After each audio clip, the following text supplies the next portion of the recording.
ministre de la Construction et de l'Urbanisme sur les lieux de l'incendie de la Tour D. Mamadou Sanogo annonce l'ouverture dans les prochains jours de locaux provisoires.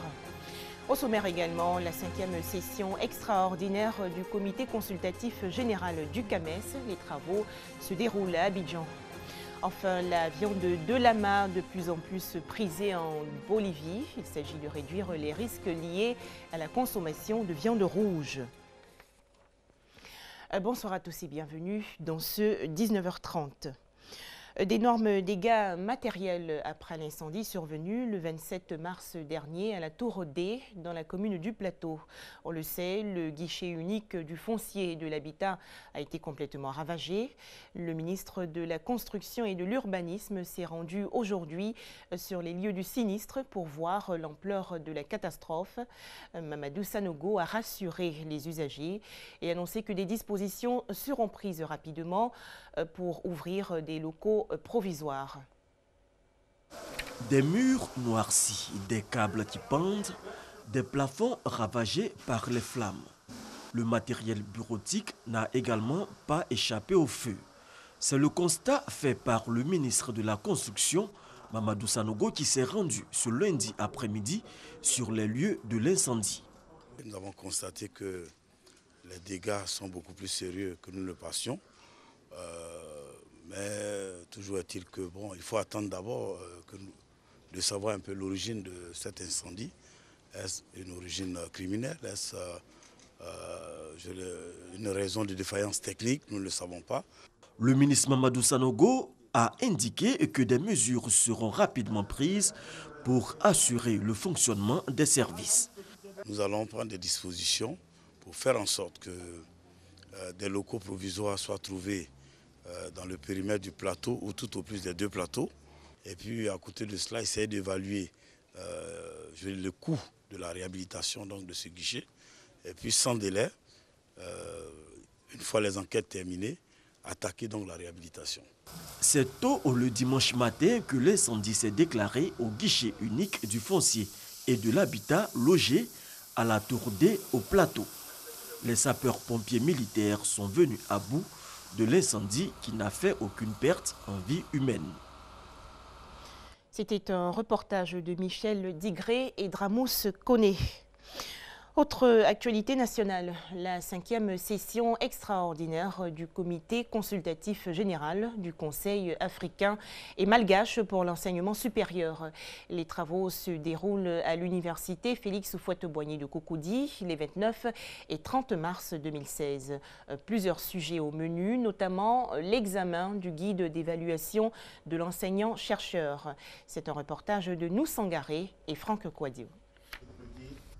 Réunis au sein du comité consultatif général du Conseil africain et malgache pour l'enseignement supérieur CAMES, recteurs, présidents des universités, directeurs des grandes écoles et des programmes nationaux de recherche sont en conclave à Abidjan. Le but, trouver des solutions aux problèmes de l'enseignement supérieur et de la recherche dans l'espace CAMES.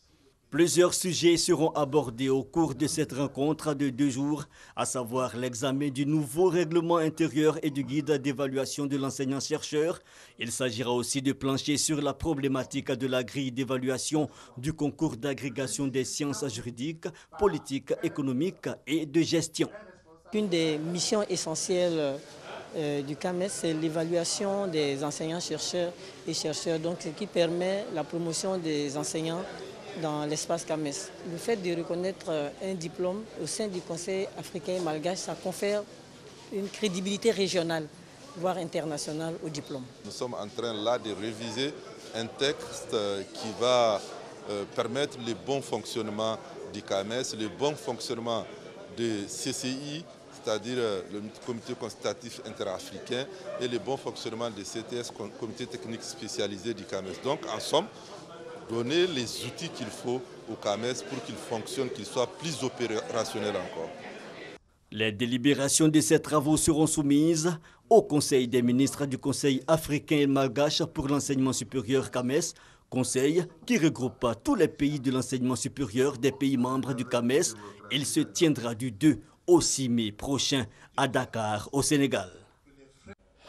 On poursuit ce journal avec le séjour au Togo du nouveau président béninois. Avant donc son investiture, Patrice Talon a rendu visite hier à son homologue togolais, Faure Gnassingbé. Au Niger, liberté provisoire pour l'opposant candidat Ama Amadou. Décision prise aujourd'hui par la Cour d'appel de Niamey. Ama Amadou était en prison depuis le 14 novembre 2015 pour une affaire de trafic présumé de bébés. L'opposant nigérien se trouvait en France depuis 2 semaines pour des soins. Fin du détournement d'un avion égyptien à Chypre. Un ressortissant égyptien présenté comme psychologiquement instable a en effet détourné aujourd'hui un avion de la compagnie nationale égyptienne avant de se rendre. À noter qu'aucun explosif n'a été trouvé sur le pirate de l'air et tous les passagers ont été libérés sains et saufs. Vague d'arrestations au Pakistan dans le cadre de l'enquête sur l'attentat suicide qui a fait récemment 73 morts et 300 blessés à Lahore, deuxième ville du pays. Plus de 200 personnes ont été interpellées. La consommation excessive de viande transformée et de viande rouge augmente les risques de cancer du côlon selon l'Organisation mondiale de la santé. Alors comment réduire notre consommation de viande rouge? La Bolivie nous donne ses secrets. Ce pays d'Amérique du Sud recommande la viande de lama, faible en matière grasse. Ces lamas font la richesse de cette terre. Relman ne pourrait pas survivre sans son élevage, même s'il n'en retire que de modestes revenus. Il a succédé à son père pour s'occuper des bêtes, dont la viande est de plus en plus consommée. Avec 5000 habitants pour 25 000 têtes de bétail, Turco, en pleine cordillère des Andes, est la capitale bolivienne de la viande de lama. Sans l'élevage de camélidés, je crois qu'on ne serait plus ici. On aurait déjà migré vers d'autres régions pour chercher du travail. Maintenant, on a l'espoir de faire monter les prix en convainquant les gens que la viande de lama est bonne. Dans cet abattoir, une centaine d'animaux sont tués chaque jour. La viande exclusivement destinée au marché national est revendue à moins de 3 € le kilo.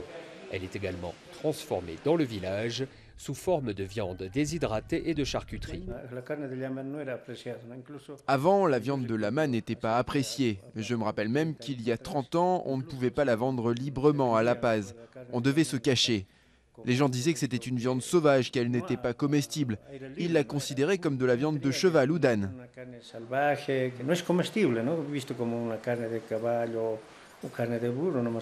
Les réticences citadines envers la viande de camélidés ont progressivement diminué. Sur ce marché d'Oruro, la capitale régionale, le lama a désormais ses adeptes. Ils apprécient sa richesse en protéines combinée à sa faible teneur en graisse. C'est naturel et il n'y a pas de produits chimiques. Les animaux sont élevés à la campagne. Moi, j'en consomme toujours beaucoup. Et je préfère la viande de lama à la viande de bœuf ou de poulet. La consommation nationale de viande de lama reste marginale, avec moins d'1 kilo par an et par habitant. En revanche, le lama a déjà conquis les tables de luxe du pays, comme ici au restaurant Gustu à La Paz. Au menu, un tartare de lama accompagné de manioc, de capre et relevé de camomille. Pour moi, le goût de la viande de lama, c'est comme un mélange entre la viande de veau et du gibier de chasse. C'est à la fois très subtil et avec une touche finale plus sauvage et un goût de sang, ce qui donne un caractère unique à la viande de lama. Nous avons beaucoup d'espoir pour le futur de la viande de lama, à l'intérieur comme à l'extérieur de la Bolivie. À Turco, un tout nouvel abattoir répondra bientôt aux normes d'exportation à l'international. La viande de lama pourrait bien un jour devenir aussi mondialement célèbre qu'un autre produit national, la graine de quinoa. À Cuba, le rap pour dénoncer les problèmes de la société, mais les difficultés des rappeurs pour produire sur l'île. Cette musique née aux États-Unis ont conduit de nombreux artistes à se tourner vers d'autres styles musicaux. Et aujourd'hui, les nouvelles relations entre la Havane et Washington laissent espérer quelques changements pour certains artistes. D'autres, cependant, n'y comptent pas.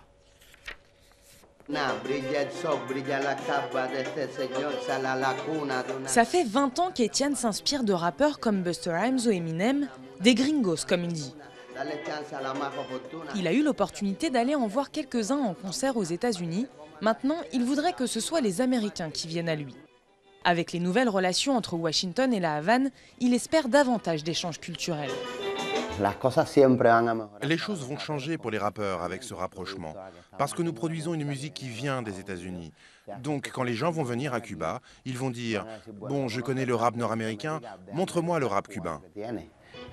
Etienne fait partie de l'agence cubaine du rap, une antenne du ministère de la Culture qui chapeaute des artistes. C'était pour lui la seule manière d'avoir accès aux salles de concert et d'être produit. Le rap est populaire à Cuba depuis longtemps, mais dispose de peu de visibilité à la radio et à la télévision.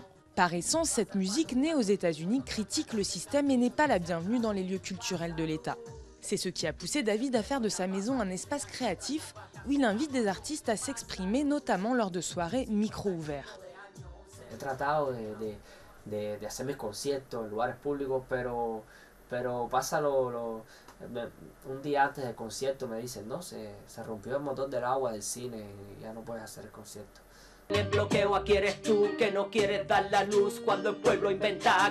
Les textes de David sont militants. Il critique le système politique et parle des droits de l'homme à Cuba.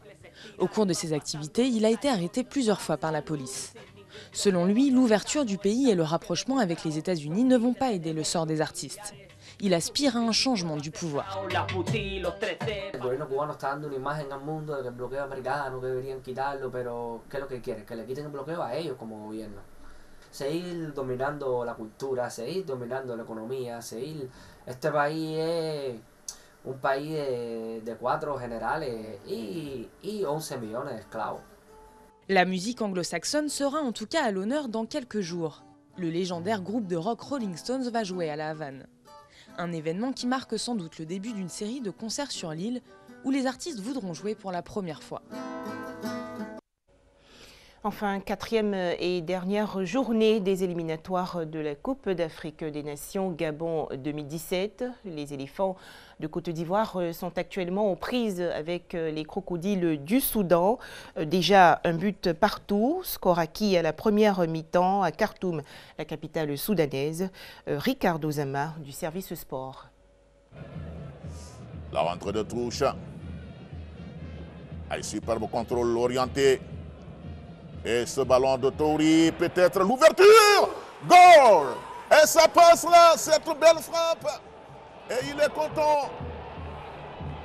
Max Alain Gradel qui ouvre le score pour les éléphants de Côte d'Ivoire. Et ça mérite quelques pas de danse. Ah, ça sentait ce but ivoirien. Bonnie Wilfried va concéder le corner. Corner exécuté par Agab Sharif Ramadan. Attention. Et l'égalisation soudanaise, il a eu tout le temps d'ajuster Sylvain Bowo.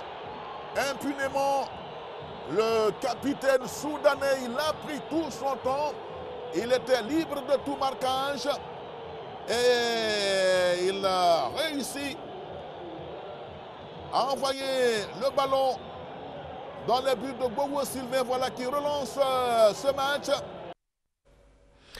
Voilà, c'était là l'essentiel de l'actualité sur RTI2. Très bonne suite des programmes et à demain.